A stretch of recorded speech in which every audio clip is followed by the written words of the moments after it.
ഭീഷണിക്ക് മുമ്പിൽ വഴങ്ങുകയുമില്ല. അടിവരയിട്ട് ഞാൻ പറയുന്നു, ഉമ്മൻചാണ്ടി നിങ്ങൾ മദ്യമാഫിയയുടെ ഏജന്റാണ്. അത് പറഞ്ഞതിന്റെ പേരിൽ പുറത്താക്കുന്നെങ്കിൽ പുറത്താക്കട്ടെ.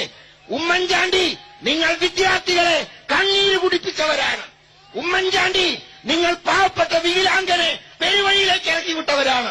ഉമ്മൻചാണ്ടി തങ്ങൾ കള്ളക്കടത്തുകാരുടെയും കരിഞ്ചത്തക്കാരുടെയും ഏജന്റാണ് നിങ്ങൾ. പിന്നെ അല്ലേ, എവിടെയായിരുന്നു താങ്കൾ ഇത്രയും നാള്? കുത്തിപ്പൊക്കിയതിനൊന്നും വിചാരിക്കരുത് കേട്ടാ. അങ്ങനെ കുറെ സാധനങ്ങൾ കുത്തിപ്പൊക്കാനുണ്ട്. പ്രതിപക്ഷത്തിരിക്കുന്ന കാലത്ത് ഞാൻ പലതും പറഞ്ഞിട്ടുണ്ടാവും. അതൊന്നും കൂടാതെ കൊടി പിടിച്ച് തുടങ്ങുന്ന കാലത്ത് ഞാൻ പല പൂളത്തരവും പറഞ്ഞിട്ടുണ്ടാവും. അതൊന്നും ഇപ്പൊ ഇരിക്കുന്ന സീറ്റിനൊന്നും ബാധകമല്ല. പക്ഷെ ഞങ്ങൾക്ക് ബാധകമാ. പൗരൻ എന്ന നിലയ്ക്ക് ഞങ്ങൾക്കത് ചൂണ്ടിക്കാണിക്കാതിരിക്കാൻ കഴിയില്ല. താങ്കൾ കാണിച്ച ഊളത്തരങ്ങൾ പറയാതിരിക്കാൻ കഴിയില്ല. എന്തായാലും ഇപ്പോ ബക്കാടിക്ക് വില കുറച്ചതാണല്ലോ പ്രശ്നം, ബാറുകളുടെ എണ്ണം കൂടിയതാണല്ലോ പ്രശ്നം. സത്യത്തിൽ എന്താണ് കേരളത്തിൽ സംഭവിച്ചത്? ആരാണ് ഇത്രയും മാത്രം ബാറുകൾ ഓപ്പണാക്കിയത്? ആരാണ് വീര്യം കുറഞ്ഞ മദ്യത്തിന് നികുതി കുറച്ച് പാവപ്പെട്ട ആളുകൾക്ക് ലാഭം ഉണ്ടാക്കി കൊടുക്കാൻ ശ്രമിക്കുന്നത്? അതൊരു കോമഡിയാണ്, വീടിന്റെ അകത്ത് കിടക്കുന്നുണ്ട്. എന്തായാലും വി.ഡി. സതീശൻ എന്ന് പറയുന്ന നുണകൾ കൊണ്ട് കൂമ്പാരം കൂട്ടി അതിന്റെ മുകളിലേക്ക് കസേരയിട്ട് ഇരിക്കാമെന്ന് വ്യാമോഹിക്കുന്ന നുണേശേട്ടൻ പറയുന്ന കുറച്ച് കാര്യങ്ങൾ പൊളിച്ചടക്കാം, നോക്കാം. 28 ബാറുണ്ടായിരുന്നു ശ്രീ പിണറായി വിജയൻ 2016 മുഖ്യമന്ത്രിയാവുമ്പോ. ഇപ്പൊ കേരളത്തിലെ ബാറിന്റെ എണ്ണത്തിന് 900 ചില്ലാൻ ബാറായി. 28 ബാറിൽ നിന്ന് 900 ചില്ലാൻ ബാറാക്കി കേരളത്തിൽ മദ്യം ഒഴുക്കിയ ഒരു സർക്കാരിന്റെ പ്രതിനിധികൾ വന്ന് ഞങ്ങൾക്ക് ഉപദേശം നൽകുക. 28 ബാറിൽ നിന്നും 900 ബാറാക്കി.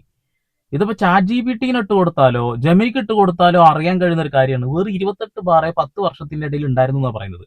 എടപ്പാള്, ഞങ്ങളുടെ എടപ്പാൾ പഞ്ചായത്തിൽ തന്നെ 2 ബാറുണ്ട്. Sayuj bar, Devalokam bar. ഇത് കാലങ്ങളായിട്ടുള്ള ബാറാണ് കേട്ടോ. അതുപോലെ തന്നെ പൊന്നാനി ചമ്രോട്ടം ജംഗ്ഷനിൽ KR എന്ന് പറയുന്ന ഒരു ബാറുണ്ട്. ഇതൊക്കെ ഞങ്ങൾ കാലങ്ങളായിട്ട് കാണുന്നത്. അപ്പൊ തന്നെ 3 എണ്ണമായി. അങ്ങനെ നോക്കുകയാണെങ്കിൽ മലപ്പുറം ജില്ലയിൽ തന്നെ 28 ബാർ ഉണ്ടാവും എനിക്ക് തോന്നുന്നത്.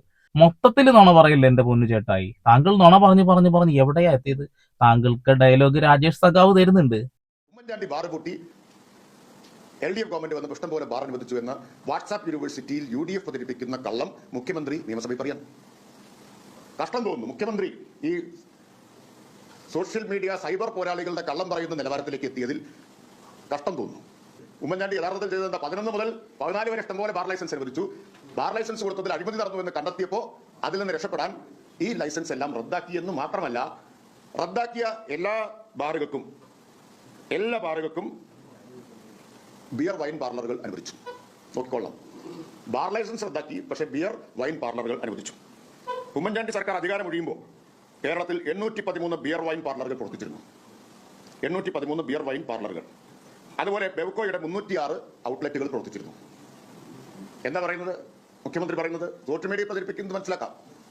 ആധികാരികമായിട്ട് മുഖ്യമന്ത്രി പറയുന്നത് എല്ലാ ബാറും പൂട്ടി ആണോ? 813 ബിയർ വൈൻ പാർലറുകൾ, 306 വിദേശ മദ്യ ചില്ലറ വിൽപ്പനശാലകൾ ബെവ്കോയുടെ അതുണ്ടായിരുന്നു.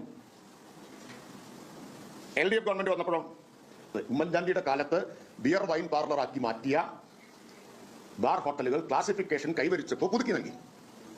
അതല്ലേ ചെയ്തത്? അങ്ങനെ ഇപ്പൊ നിലവിൽ എത്ര ഉണ്ട്? 896 ബാർ ഹോട്ടലുണ്ട്. അന്ന് ബാർ ഹോട്ടൽ ബിയർ വൈൻ പാർലറാക്കി മാറ്റിയത് എത്ര ഉണ്ടായിരുന്നു?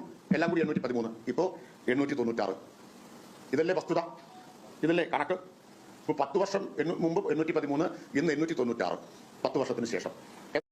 എന്തിനാണ് എന്റെ പൊന്നു വി.ഡി. സതീശ ഇങ്ങനെ നുണ പറയുന്നത്? കേരളത്തിലുള്ള ജനങ്ങൾ പൊട്ടന്മാരല്ല. എടോ, ഇതൊക്കെ മനസ്സിലാക്കാൻ വലിയ പണിയൊന്നുമില്ല. ഗൂഗിൾ അടിച്ചു കൊടുത്താൽ കിട്ടുന്നു. ഇപ്പോഴും ജെമിനിയോട് ചോദിച്ച കേരളത്തിന്റെ മുഖ്യമന്ത്രി ആരാണെന്ന് ചോദിച്ചാൽ പിണറായി വിജയൻ എന്നാണ് പറയുന്നത്. ഒന്നും കൂടാതെ KPCCയുടെ ഒരു ആപ്പ് ഉണ്ട്, ഇവരുടെ ഒരു വെബ്സൈറ്റ് കേട്ടോ. ഈ വെബ്സൈറ്റിൽ ഇപ്പോഴും വി.ഡി. സതീശൻ പ്രതിപക്ഷ നേതാവാണെന്നുള്ളതാ. നിങ്ങൾ ആദ്യമൊക്കെ ഒന്ന് അപ്ഡേറ്റ് ചെയ്യുക കേട്ടോ. അതിനുശേഷം താങ്കൾ പറഞ്ഞ പഴയ സ്റ്റേറ്റ്മെന്റുകൾ ഓരോന്നായി ഇരുന്ന് കേൾക്കണം. കാരണം അത്രമാത്രം നുണകളാണ് ഇപ്പൊ പറഞ്ഞുകൊണ്ടിരിക്കുന്നത്. അന്ന് പറഞ്ഞ നുണ, അതിന്റെ മുകളിൽ വെക്കുന്ന ഇന്നത്തെ നുണ. എന്നിട്ടാണ് പറയുന്നത് അന്ന് എല്ലാം പൂട്ടി, ഇപ്പൊ എല്ലാം തുറന്നു എന്ന്. ഇനി മദ്യ ഉപഭോഗത്തിന്റെ കണക്കിലേക്ക് വരാം. മദ്യമൊഴുക്കി എന്നിങ്ങനെ കവലപ്രസംഗത്തിൽ പറയുന്നത് പോലെ കുറെ കാലമായിട്ട് പറഞ്ഞുകൊണ്ടിരിക്കുകയാണ്. 2011 26 ഇടയിൽ ഒരു UDF സർക്കാരിന്റെയും 2 LDF സർക്കാരിന്റെയും കാലയളവിലെ താരതമ്യമാണ്. ഇന്ത്യൻ നിർമ്മിത വിദേശ മദ്യത്തിന്റെ വിൽപ്പന ഏറ്റവും കൂടുതൽ നടന്നത് 2012-13. ആരാ മുഖ്യമന്ത്രി? ഉമ്മൻചാണ്ടി. ഏതാ ഗവൺമെന്റ്? UDFന്റെ. ഇപ്പൊ UDFന്റെ 5 വർഷത്തെ ശരാശരി മദ്യ ഉപഭോഗം, ശരാശരി ഒരു വർഷത്തെ 5 വർഷം എടുത്താൽ ഓരോ വർഷത്തെയും ശരാശരി മദ്യ ഉപഭോഗം 341.264 ലക്ഷം കേസ്. ഇനി മദ്യമൊഴുക്കി എന്ന് പറയുന്ന LDF സർക്കാരിന്റെ കാലത്ത്, ഒന്നാം LDF സർക്കാരിന്റെ കാലത്ത് 322.182 ലക്ഷം കേസ്. അതായത് 341 നിന്ന് 322 ലക്ഷം കേസായി കുറഞ്ഞു ഒന്നാം LDF സർക്കാരിന്റെ കാലത്ത്. എന്റെ പൊന്നു മക്കളെ, നിങ്ങൾ വെറുതെ VD സതീശനെ കുറ്റം പറയരുത്. ഞാൻ കാര്യമായിട്ട് പറയാം, നമുക്ക് ചിരിക്കുന്ന ഒരു മുഖ്യമന്ത്രി ഉണ്ടല്ലോ, പിന്നെ എന്താ പേടിക്കാനുള്ളത്? എന്താവശ്യം വന്നാലും ഒന്ന് ചിരിച്ചു കാണിച്ചാൽ നമുക്ക് സന്തോഷം മാത്രമല്ലേ? ആ പാവം പയ്യന്മാരെ സ്റ്റിക്കർ ഒട്ടിച്ചതിന് ഇപ്പൊ എത്ര വട്ടാ പിടിച്ചോണ്ടിരിക്കുന്നത്? ഒരു ലൈറ്റ് വെച്ചതിന് എത്ര തവണയാണ് പിടിച്ചോണ്ടിരിക്കുന്നത്? 5000, 10000 എങ്ങനെ പിഴ ഈടാക്കിക്കൊണ്ടേയിരിക്കുക. പക്ഷെ ആ ചിരി ഉണ്ടല്ലോ, ആ ചിരിയില് എല്ലാം ഉണ്ട് കേട്ടാ. ഒരു ചിരി വിജയിച്ചപ്പോ പിന്നെ ഫുള്ള് അങ്ങ് പൂക്കിച്ചിരിയാന്നുള്ളതാ. പക്ഷെ പൂക്കി വിടും ആളുകൾ കേട്ടാ. ഇനിയിപ്പോ കുറ്റം പറയുന്ന ആളുകൾക്ക് എന്താണ് UDFന്റെ ഒരു നയം എന്നറിയണ്ടേ? ആ മദ്യനയം എന്താണെന്ന് അറിയണ്ടേ? എന്റെ പൊന്നു ലീഗുകാരെ, ഇങ്ങോട്ട് മാറി നിന്നോളി, നിങ്ങൾക്ക് ഇത് ഹറാമാണല്ലോ, ഹലാലായവര് നിന്നോളിട്ടാ. ഇതൊന്ന് കേട്ടോക്കി. ടാക്സ് കുറച്ച് കൊടുത്തിട്ട് വീര്യം കുറഞ്ഞ മദ്യം ഉൽപ്പാദിപ്പിച്ചിട്ട് മദ്യവിപണനം കൂട്ടിയിട്ട് എക്സൈസ് വകുപ്പിന് വരുമാനം ഉണ്ടാക്കുക. ഞാൻ ഒരൊറ്റ ഞാൻ പറഞ്ഞ് അവസാനിപ്പിച്ചോട്ടെ.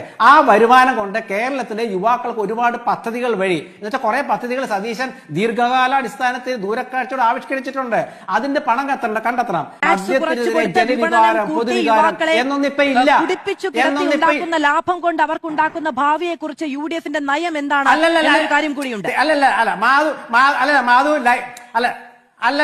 ശ്രീമതി മാധു അല്ല, ഞാൻ പറഞ്ഞതിന്റെ സ്പിരിറ്റിൽ എടുക്കൂ. സ്പിരിറ്റ് തന്നെയാണ് കാര്യം. ഞങ്ങൾക്ക് അറിയാം, ഫുള്ള് സ്പിരിറ്റിന്റെ മുള്ള കളി. വീര്യം കുറഞ്ഞ ബക്കാടിന്റെ പൊന്ന് ചേട്ടായിമാരെ, ഞങ്ങൾക്ക് എത്ര ദിവസമായി കിടന്ന് വരകണ് ഇവിടെ കിടന്നിട്ട് ഒന്ന് നിർത്തിക്കൂടെ? ഈ കേരളത്തിലുള്ള മുഴുവൻ ജനങ്ങളെയും കുടിപ്പിച്ച് കിടത്തിയിട്ട് അതിൽ നിന്ന് കിട്ടുന്ന കായ് കൊണ്ട് വികസനം ചെയ്യാന്നാ വിചാരിച്ചിട്ടുള്ളതെന്നാ പറയുന്നത്.